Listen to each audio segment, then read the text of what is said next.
Hello, everyone. Today I'm with John Woodcock, and John is a Jungian Depth Psychotherapist. He has travelled and studied for quite some time in the US and then returned to Sydney and has a private practice in Sydney. John has a new book which is out, and it's called Shamanism in the 21st Century. So welcome, John. Good morning, John. Good to see you again.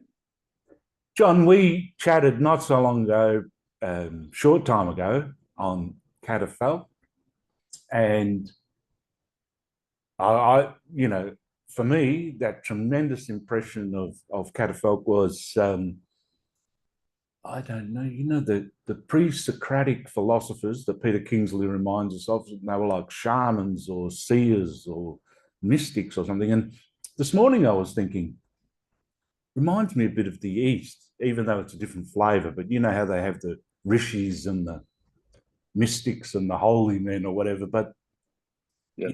From his book, there was that idea of the shamans, the people maybe bringing messages between two worlds, at the beginning of Western philosophy, and quite incredible.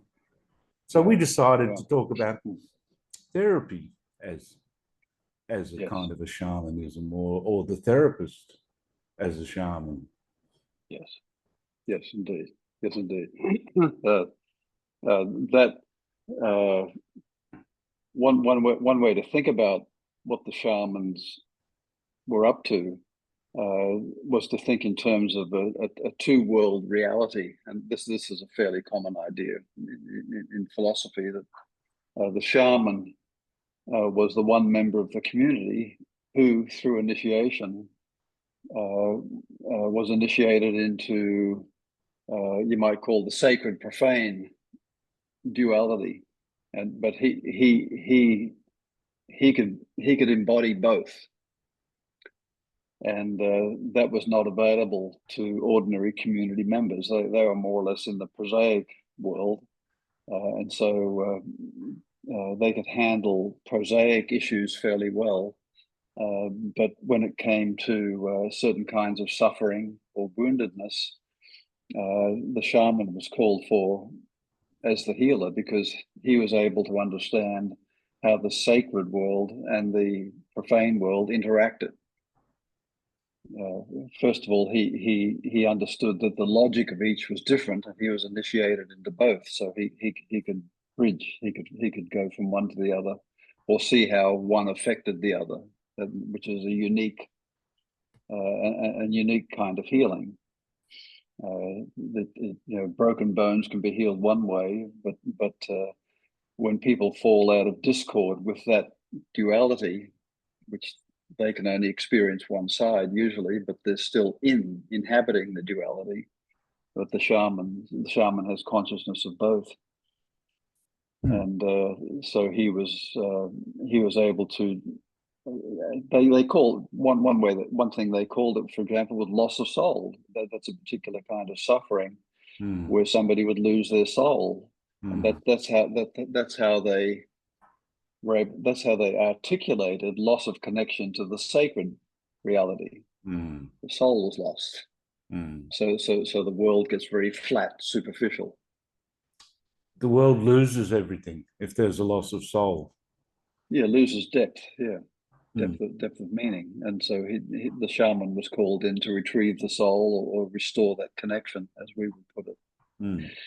So, I mean, this goes from what we've learned from our archaeologists and so on. The shaman's discovery of an inauguration of the sacred dimension goes back into Neanderthal times. They've discovered remains of rituals that can only point to an understanding of the sacred back in Neanderthal caves. So it's quite extraordinary.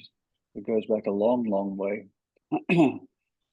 So for the shaman in the Paleolithic times, the sacred dimension was to be found as reflected in nature. They were very much connected to what they call, or what we would call, animal powers and plant powers. So, but it was just for them. That was the two worlds together. The sacred world and the profane were together in this mysterious reality that they could engage with. They could speak with. They could be taught by. They could be claims can be made on them, and they would respond and then bring the fruit of that encounter back to the community. It might be a new healing herb or a plant, or it might be a new ritual based on, for example, the sacred buffalo, the buffalo dance, for example, or the instigation of the sacred pipe ceremony. It was all that buffalo woman wanted, the sacred aspect. So the shaman carried that kind of wisdom, and it knit the community together in a meaningful whole. And if they fell out of conformity with that, they would become what we would call ontologically ill. Their way of being was off center. Yeah. And it was up to him through ritual means, or indeed through the administration of plant power or animal power, to bring back coherence and intelligibility back to the community. Ancient practice. And that's always been the methodology and the initiation of the shaman. And a tremendous re-emergence, I should say now, isn't it? Really, I noticed it. There's so many people into it. Yes, yeah. I mean, some forms of shamanism carry forward through today in the ancient way. Amongst the indigenous people. Yeah. And the catastrophe is that they're getting wiped out, and the several ways. One is through the literal destruction of their habitat, which was that's what they consulted for wisdom, the living forest or the living plains, and so they're getting wiped out by the first world. And the other source of destruction is that the young people don't want to carry on the tradition. The young people don't want to get initiated, which is, that's a catastrophe too. So the old ones who carry the wisdom have no one to pass it on to. So that's what's happening to the ancient form of shamanism, and it's made complicated by the fact that the whole, and this affects the first world too, the whole two-world system seems to be in a state of collapse, and that's extraordinary. I mean, that's why some philosophers are calling this the end of the first axial age and the beginning of the second axial age. I mean, and it's just a catastrophe of gigantic proportions, where a reality that supported culture for perhaps even going back millions of years is collapsing. So the ground's being taken out from under our feet, and so the work of the shaman today is radically different. To think in terms of modern shamans, which I do in my book, it is you have to rethink the whole show. What's happening? What sort of being would a shaman have to be today, when the two world realities, sacred, profound, which were distinguishable and yet interrelated, when that seems to be collapsing under our, pulling the rug out from under our feet. And I go into that in great detail in the book. It's like it's not only. I remember hearing about Australian Aboriginal people who have lost, as Western civilization came and the myth was lost, just the devastating effect when someone loses the myth, the sacred reality that has sustained or whatever. But sometimes I think that's for everyone, like all of us in the West. That's if that sacred reality is lost, if myth is lost, then we also that's where the soul sickness kind of comes in, doesn't it? there seems to be a general agreement on that one in the 20th century with nihilism. Mm. You know, I think it might even be a consensus now that we're in a condition of mythlessness. Mm. And Joseph Campbell was asked once, "How on earth do you live in a state of mythlessness?" And his answer was very cute. He said, "Well, we're doing it." You just look around you and see the results. See what's But you happening. know, I can remember, you know, when I lived in your city, when I lived in Sydney, going to the Valhalla Cinema, and the first time I'd seen Jung, and I think it was the BBC interview he did, I think, Oh yes, yes. with John Foreman or something like that. Freeman, yes. Freeman. Yeah. And he struck me as a shaman. Like, I didn't really know anything about shamans. I hadn't been Right. introduced to Jung, and that was the first time I'd ever seen him. But Right. he struck me as a shaman, and he has been the great shaman of recent times, don't you think? Well, indeed. This is, of course, what Peter Kingsley would assert as well. But the critical question is, what was Jung's initiation? There always has to be an initiation. Yeah, right. And the initiation is into the essence of the person, the essence of the human being transformed into agreement with the essence of reality. So the structure of reality, which for a long time had been the two world, the sacred profane, with various inflections on how they interrelate. That's historical. Their relationship has they've interpenetrated, but in different ways down through the centuries, increasing to what we have today. In Jung's time was a complete dissociation between the sacred and profane, with a total emphasis on the profane and ignoring the sacred. That would be one way to describe nihilism. So Jung, that was the reality, dissociated reality was what we're all born into, and Jung as well was born into it, but he was initiated into it so that he became a conscious bearer of that dissociation, and that's what made him a shaman.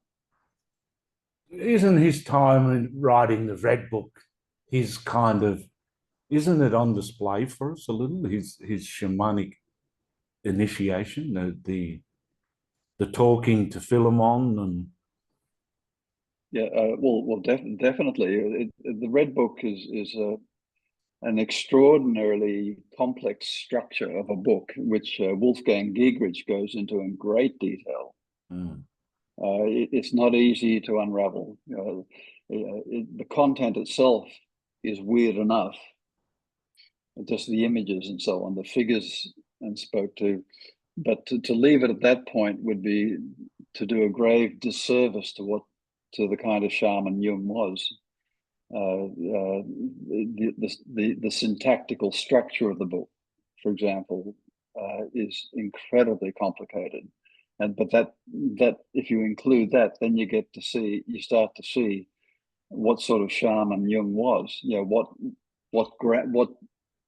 what the reality base was that he was conscious of, and that took a lifetime for him to sort of articulate. And even when he was near the end, there's one very poignant passage that Shamdasani points to, where Jung said, nobody understands what I'm doing. It was a lament. the lament for the dead. Well, that came during the Red Book times, of course, but his lament was nobody understood what he was bringing forward out of the reality structure that we're given. A dissociation, a psychological dissociation that's breaking down. So it's pretty this, I mean, it gives a way to account for the unintelligibility going on in the world. And the modern shaman has to somehow get up to speed on that, so that his being can communicate something about that to others, and also hints of the future, which are still implicit. So, John, We're can in a we? unique time, John. Yeah, may you live in interesting times. I think they said, didn't they, or something Yeah, like that. yeah, yeah. um, you know, and I mean, I think I've said before, maybe when we were talking before, but I've always liked that idea of this. Well, not when you say like, I mean, but it's kind of like this huge kind of death, rebirth mystery that's going on. I think Richard Tarnas talks about that a lot. And maybe there seems to be, in my world, there seems to be a little bit of a quickening that people are, you know, people you talk to are kind of involved in it in many ways, you know, opening to it, or being influenced by it very strongly. And for many people, for a few people I've spoken to, it seemed like, you know, that could have seen as a, you know, like I probably hid that part of myself when I was 16, 17, 18, because you have your peer group and, you know, Yeah, you're trying to act normal and all of that yeah. kind of stuff. And maybe there's work going on sometimes behind under the surface or something, but it's kind of like, it seems to be so, what's the word? The quickening seems to be now, if you ask me. It's quickening, and the key characteristic of this quickening is the collapse into unintelligibility, Right.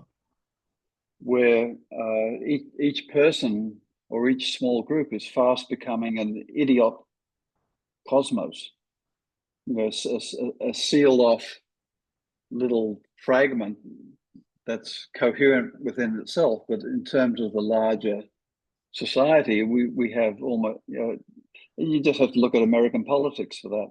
Yeah. There's no it's not about disagreeing politically or in terms of policy. It's unintelligibility. Yeah. For example, with Trump's famous advisor when he was president, what was her name?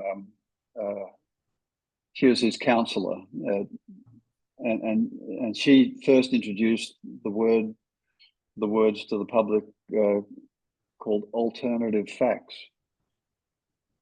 and that's taken off. Mm. So you got the conservatives describing the world with one set of facts, and the Democrats describing the world with another set of facts. Complete abyss between the two. Yeah. So that's unintelligibility.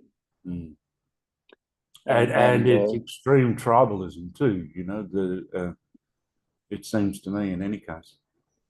yes, it breeds tribalism, which is a way to handle unintelligibility when you look at small groups who are talking amongst each other, but there's no With a common access parlance. to yeah, and no tolerance of alternate views. So that's unintelligibility. Something Leonard Cohen warned us about back in the day. So that's the problem. That's what we're falling into, is unintelligibility. That's the major sign of a reality principle collapsing. Mm. And John, that's what the shaman. can Yes, I go ahead. So can I go back a second though? Because I remember last time when we were talking, you know, yes. like how did you stumble? Can you just remind us how you stumbled and how did you get into shamanism? How did that start to be important for you? Yeah, I suppose one strong memory I have of unraveling rather fast was when I left Australia to go to Los Angeles in '79, Yeah. and decided to stay there with no money, no visa, no home, no shelter, Yeah. and I somehow found my way into Jungian analysis, Mm.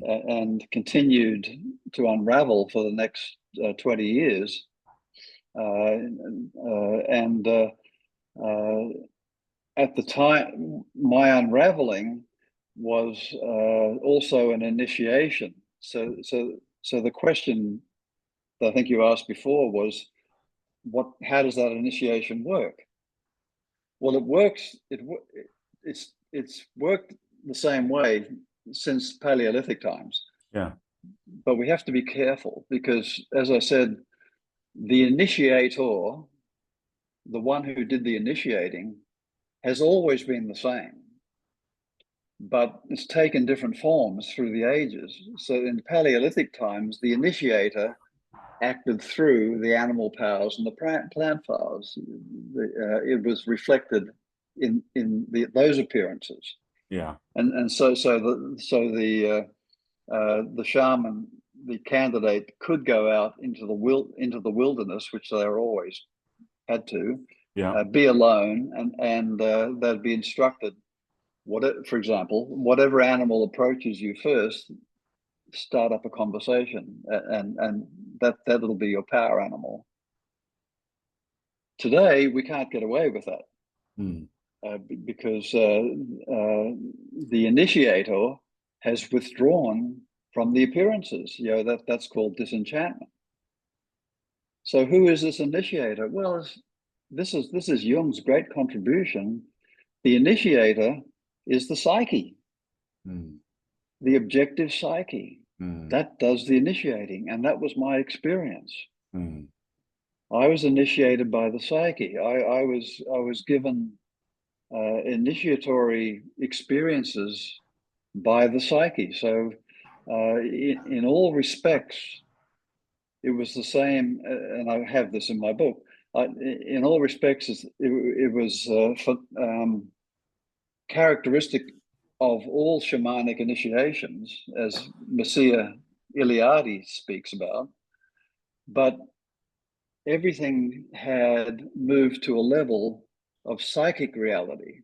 Yeah. So body now was a psychic reality. I mean, my body still went through the same processes that the ancient shamans did, and the teachings were similar, but all at the level of the objective psyche. Yeah. Without a there was no human being carrying that energy. Yeah. To whom, with mana, like the elder shaman, they were carrying psyche. I got it direct from psyche, so that took about 20 years, and all of my books are basically a description of what happened. What did Jung have on his stone? At Bollingen, summoned or not called or not called? That was it. That was actually Zurich in his home, in the doorway of his home. Summoned or not, the god will be here. That's a Delphic oracle. Which is another way of what you're kind of saying. It seems to me that, well, you could say, if you wanted to use some Jungian jargon, it's an archetypal structure. So although the old form might have been lost, the structure continues, and the same thing happens. That's right. We have to think in terms of the structure as such, unreflected in any material appearance. Yeah. That's the initial. That's what Jung went through. Yeah. His Red Book time, he was consulting the psyche as such. Yeah.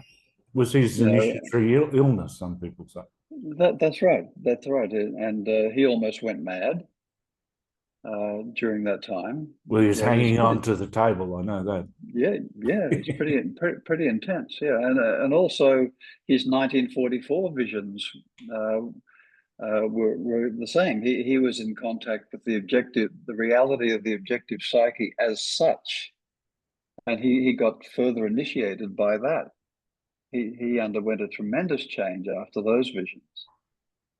I remember reading something about Australian Aboriginal initiation, and I don't know whether it was kind of a vision that someone had, but it was that someone's guts was taken out and then filled with quartz crystals. But it's kind of like that. What is it?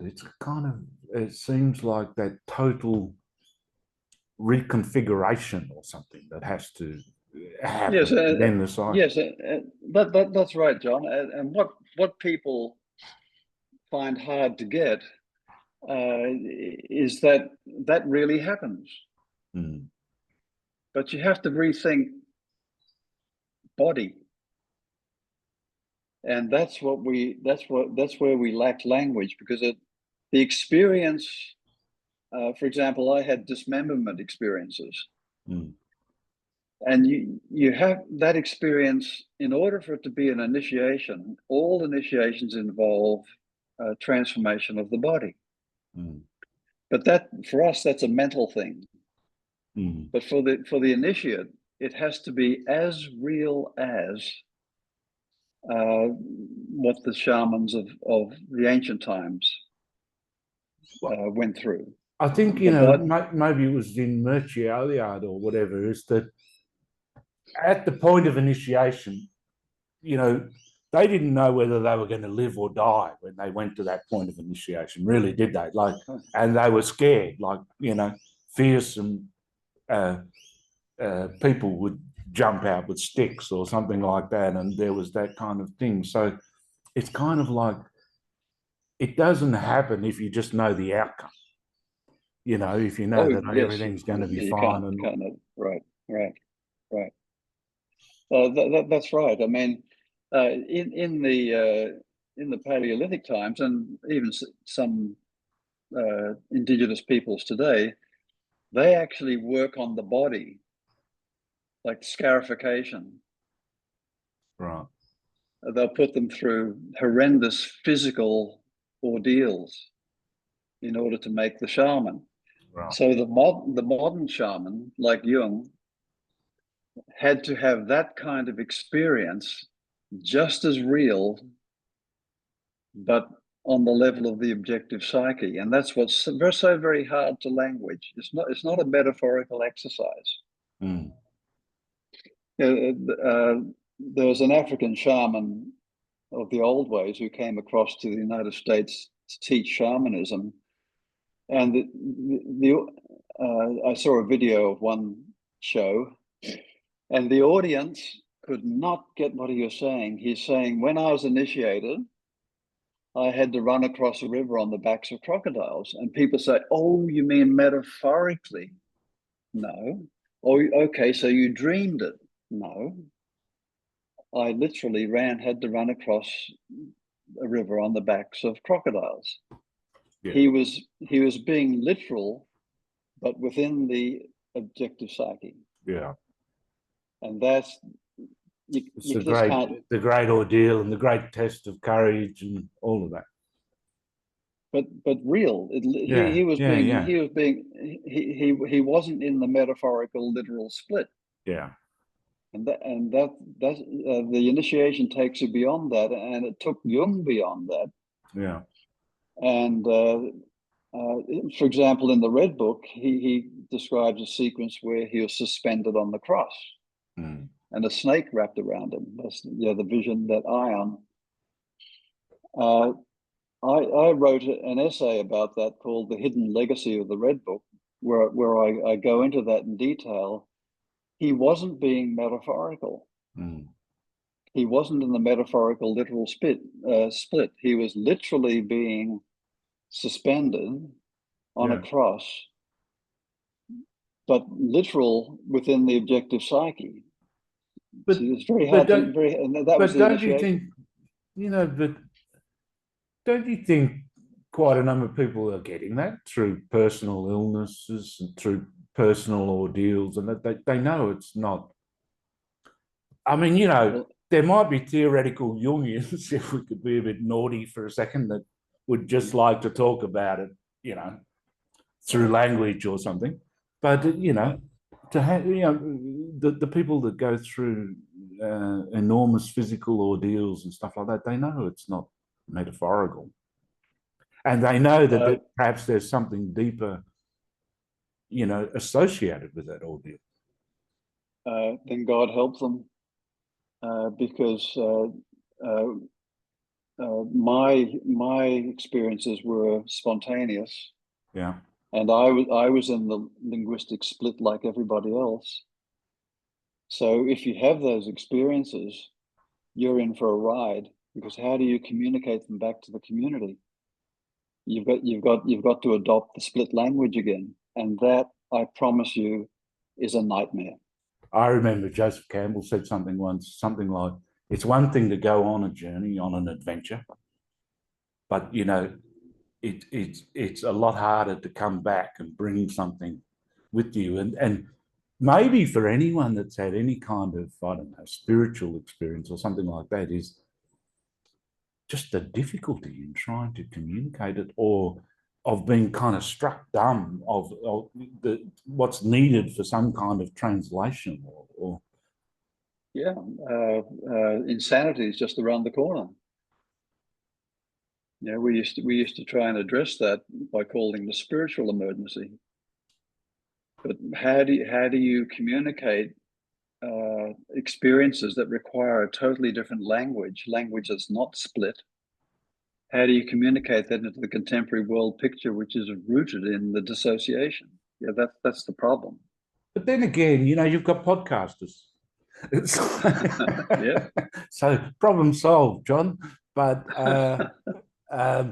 but if I'm serious for a moment, I mean, I think what's happening, or what I perceive to be happening, is sometimes you listen to people that have been working with that language in for a long time or whatever. Like I listened to Murray Stein and Peter Kingsley talking. It's one of my favorite videos I've seen on the net, I think.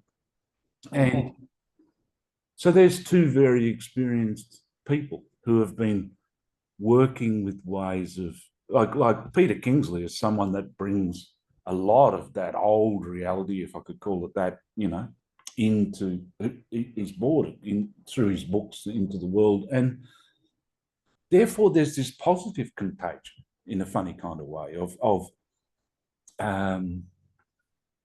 people learning how to get that language. You know, I think that goes to the importance of art forms. right. I mean, Jung's Red Book is an art piece, a work of art. For example, there are other forms of literature, other books that are very much up to that level of the Red Book. For example, Philip K. Dick's Exegesis, which is equal in magnitude to the Red Book, and almost did Dickens as well. He went pretty far out. But that's a form of literature that does attempt to speak out of what you might call a new world, a new configuration of the sacred and the profane, and to render it's thousands of pages long. And also there's a book by Heidegger called Contributions to Philosophy, which has the same quality to it. It's unlike anything else Heidegger's written. Nobody knows what to make of it. In the same way as, what do you make of the Red Book? You know, what kind of book is it? And that's the same with Contributions to Philosophy. It was poetic. He was trying to bring something forward in the language, and that's the difficulty because it requires new language that so anyone who's had that experience and wants to bring it forward is faced with, how do I do it? How do you do it? I mean, you know, and it seems like one thing I might say about Jung, though, is I think he had a certain quality of nailing in a one-liner. You know, like I put my hat into the underground stream. You know, or yes. Don't pretend you're too good because you'll upset the devil, and don't pretend you're bad because you'll upset God or something. So he's kind of got this. He's got one-liners that are images or something that help in a certain amount of personalization of these unusual experiences that we might be having or something. Oh, you just have to look up on the internet now and you'll see Jung quotes everywhere. I know, but yeah, they're good. One-liners. Oh, indeed. There's no denying that if one-liners can strike a chord in the soul. Yeah. and that can start somebody off on their own seeking, so that there's, I mean, I've had that experience with some one-liners, not only his but other people's as well, where you just going along and suddenly this one-liner pops up and you move in a different direction because it speaks to the soul. So I'm all for that. I'm going to give you one from Facebook. I think it was Novalis. He said,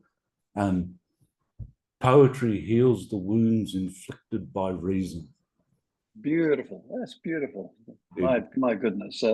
Blake could have written that. It is just wonderful. So sometimes you kind of do get, what's the word, transported by words or language, a little. It's like that. Yeah, it's a little bit of magic in them. Do you know the work of Owen Barfield? Oh, I mean, I know of him, but I can't say I know much about him, John. Well, he was a 20th century philosopher who really spent his life working on one thought, and that thought was the evolution of consciousness. He understood that consciousness and the world evolve together. So he completely disagreed with Darwinian evolution, which talks about the evolution of the world only and not in tandem with evolution of consciousness. Right. So, but Owen Barfield wrote to that theme. But what started his lifelong adventure was a small moment, just like you're talking about, when he was a young man, about 23 years old, and he was reading a poem, and he felt a moment of pleasure just from reading the poem. And that started him off, because he was a very inquiring mind. He asked, what produced that pleasure? There's something about the poetry. Mm.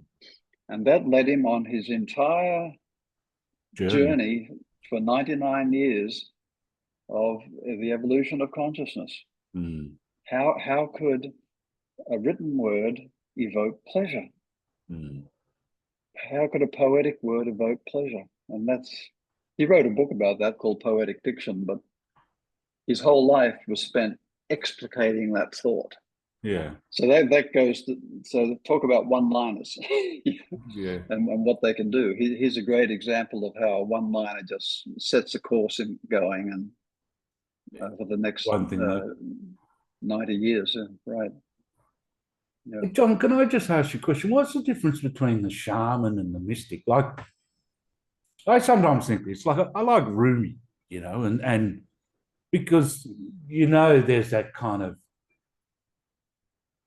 I don't know, there's that mortificat in alchemy too. There's the death phase, and then there's the different phases that kind of happen. And in Rumi, I see something like the mystic or the mystic Sabrosa or something. Mm-hmm. He's kind of like a shaman, but he's a very ecstatic shaman or something. Well, I suppose it's a very interesting question about how to distinguish between a mystic and a shaman. Certainly, they both have access to the sacred portal, the sacred world. And if we take Rumi as an example, he became a great poet. Mm. But I suppose if I were to make any distinction, it would be that the shaman is a wounded healer. He serves the community. The point of his engagement with the sacred dimension is to bring back the fruits of his encounter in order to serve the community. Now, a mystic, of course, Rumi served the community through his poetry, but I don't think that was his intent as much as just coming forth with this extraordinary poetry that moved the hearts of millions. But his focus was on the poetry. The shaman makes conscious journeys to the sacred when he sees the suffering of his people, right, and wants to do something about it and has the capacity. So Mm. that might be one way to distinguish. Jung, that's what makes Jung a shaman, in my view. That he apparently he was just an amazing psychotherapist. Right. He brought that mystical capacity into the service of all the patients he saw. I think somewhere along the line, was it Von Franz or him talking about how many tens of thousands of dreams he's heard over a lifetime? Yeah. That was in service of the people. Yeah. Yeah, the people who came to see him, apparently when they sat together, they sat very close, head to head, very close, and they spoke in whispers. Beautiful, absolutely beautiful. Yeah. And Robert Johnson talks about his encounter with Jung, where he brought him an archetypal dream. And out of that encounter, Johnson's life was just changed. He gave him very direct advice, didn't he? Very direct advice. I remember when I was doing counselling at uni, and I can't remember the guy's name now, but it was all about non-directive. Carl Rogers or Carl? Carl Rogers, yeah. Carl That's Rogers. Carl Rogers. Non-directive therapy. Unconditional positive regard. Yeah, that kind of thing. And, I mean, you get it, I mean, you can understand what he's talking about. But then when you read about Robert Johnson and Jung just said to him, you do this kind of thing, it was very directive indeed. Yeah, indeed, yeah. But it was based on his access to the sacred world. Yeah. There was true knowledge there. So he wasn't being an ideologue, although that's not quite true. He did that as well with his. After the Red Book, he was telling people to copy what he did all over the place, and it was disastrous, just disastrous. People would come to see him through America, and he'd say, "Oh, we got to do what I did," and so they dutifully imitate it, but often with terrible results. Right. So he did do that, but not perfect. That's we don't expect him to be perfect. Well, psychoanalysis in those days was called wild psychoanalysis because nobody knew what they were doing. Is that right? Is that was the language that we use? Yeah, it's called wild analysis. Yeah. God, that's exciting. Nobody knew. Well, with caveats, because the medical profession, those who were doing it, knew. They called it the transference, but they knew that Eros was the healer in the analytic relationship. Eros, love, and it was hair raising. I mean, people committed suicide. There were affairs all over the place because they didn't know what they were doing. In fact, it drove some of them out of the profession because the patients would come and fall in love with them, which had to happen but nobody had a method. Yeah. How do you work with that material? In its infancy. It was, and it's really important to get the terrible results. But in alchemy, you have the black, the white, the red, the conjunction. So how do we get to the conjunction? The strange amalgams between opposites, and where the redness of life comes back in again. And because I mean, clearly I'm not an expert on this, but it seems to me that after that phase of the Red Book with Jung, like, he was incredibly productive for his ongoing years. And I mean, he's had a major influence in anyone's language. There's no one that doesn't know the word shadow now, is there? It's extraordinary, extraordinary, and all these terms have changed meaning through the time, and that's to be expected. But to answer your question, Jung provides the answer to that very directly in Memories, Dreams, and Reflections with his 1944 visions, which I write in my book.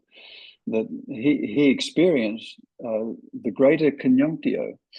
Now, Edward Edinger talks about two kinds of conjunctio. The lesser and the greater. Yeah. Well, the 1944 visions were the greater. that's where he, in full waking consciousness, while he was dying in bed, in the hospital bed, he experienced the sacred union between Zeus and Hera.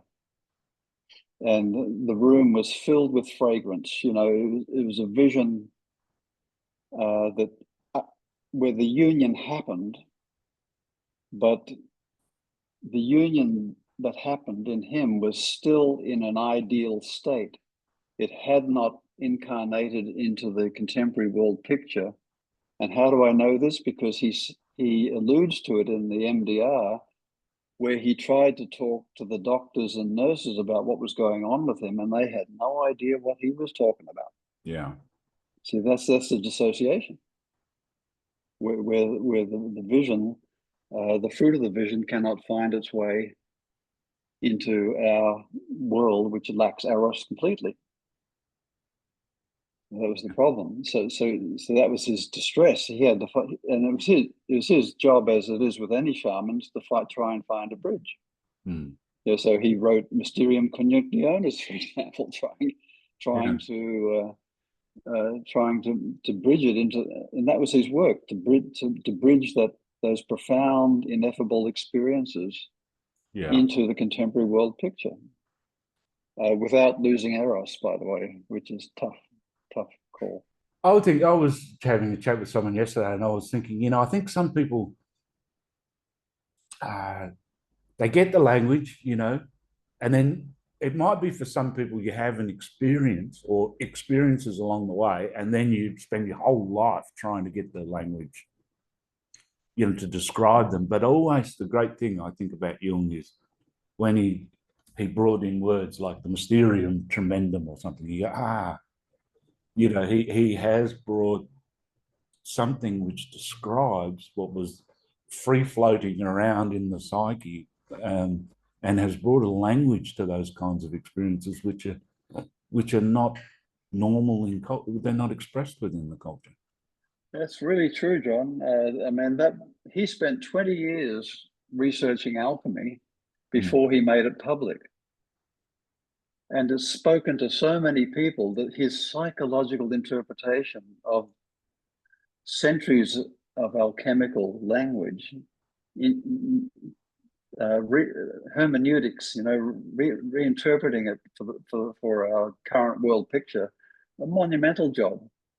However, it hasn't lasted. The larger community ignores it completely.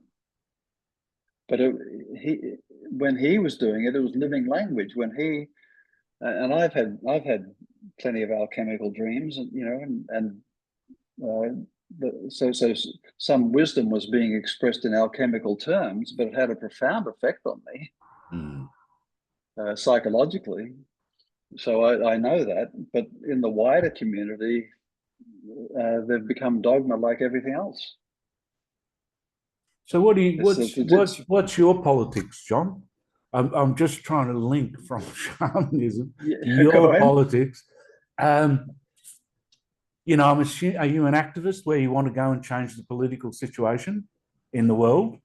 Or are you a Zen ox herder who's happy to be in the marketplace? I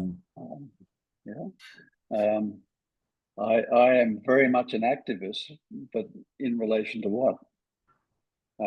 My activism, and I am really active on this score every day of my life, could be best expressed in terms of what Jung showed in a dream he had that he writes about in MDR, where as a younger man, he was walking, and there was a wind blowing against him, a huge wind, cold wind blowing against him, and he was bent over, and cupped in his hands was a little light. And he knew with certainty at that time that what his task was to keep that light going in the face of this cold wind, which cast a huge shadow behind him. Yeah, right. I agree with you. Yeah, so the activism is about keeping the psyche alive in everything I say and do as much as possible. Yeah. So in other words, psyche, in speech, psyche has to take the lead, and you have enough of an open soul that we can go in different directions according to the impulse of the psyche. That's what I really like about our talks. You're willing to do that, and that's being an activist on behalf of psyche. Yeah. And that's so when you have a dream, the question arises: are you going to be an activist on the part of psyche, or are you going to interpret the dream back to the familiar? Yeah. Which kills it.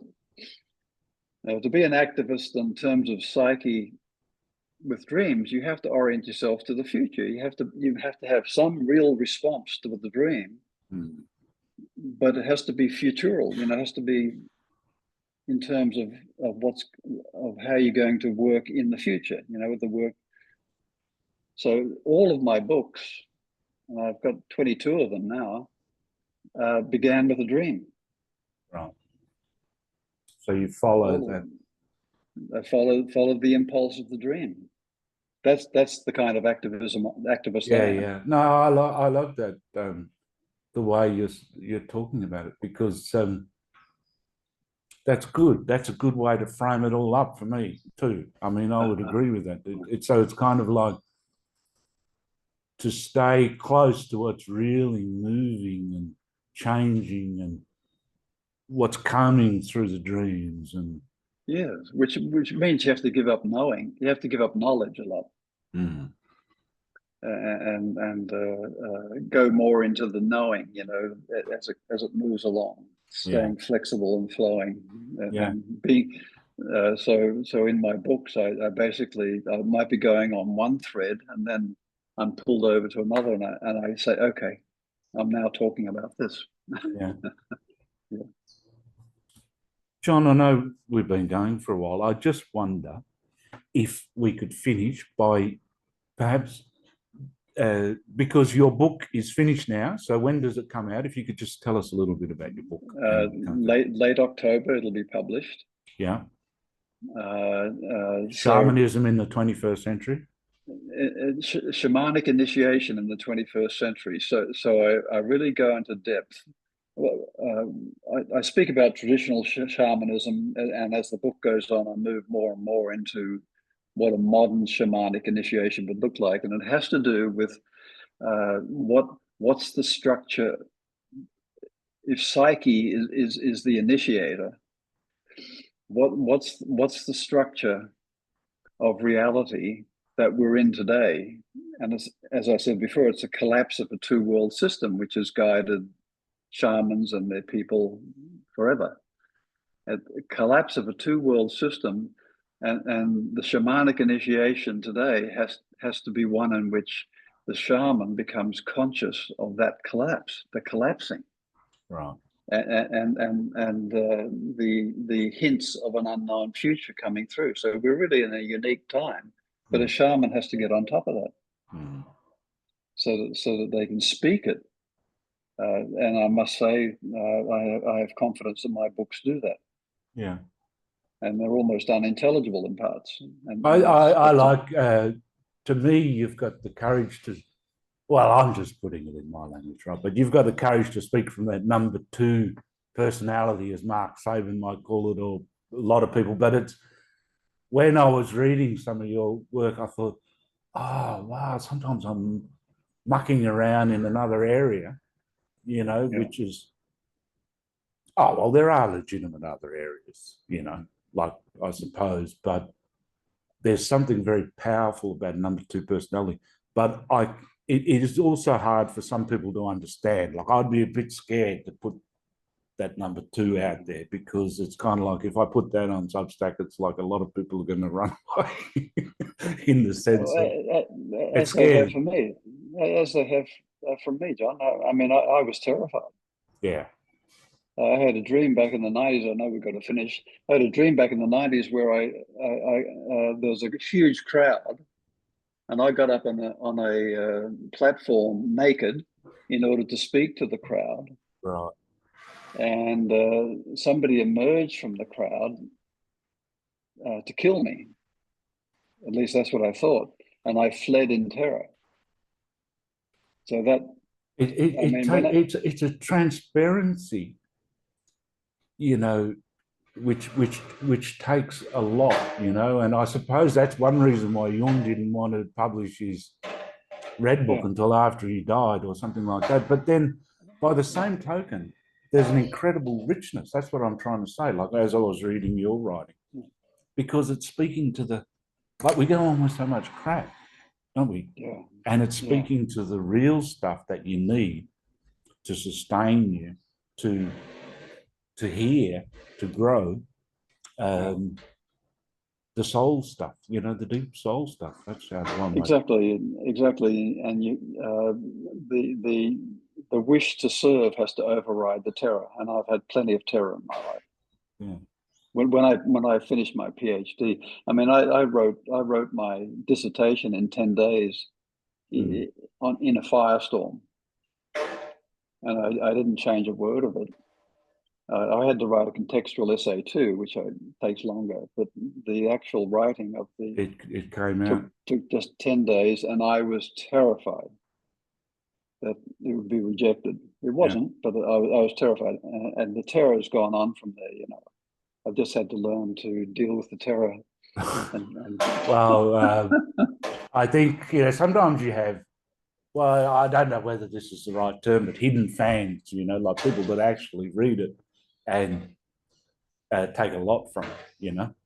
I hope so. And I know that happens with Jung a lot. Like I'll read something and I'll think, oh, maybe I'll post that, and then I'll go, no, I don't think I will, because of some, you know, vague idea of standards you have.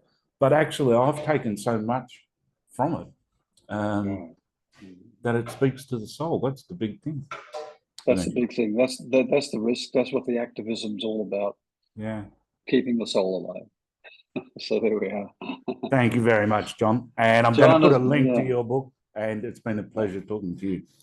Oh, indeed it has. I'll send you the link when the book's published, and as well as to the little video, and away we go. Yeah. All right. Thank you very really much. Enjoyed it, John. Yeah, thanks very much. Yeah, take care. I don't know how to stop this, John. I'm trying to find the place. You think I'd know by now. I've got to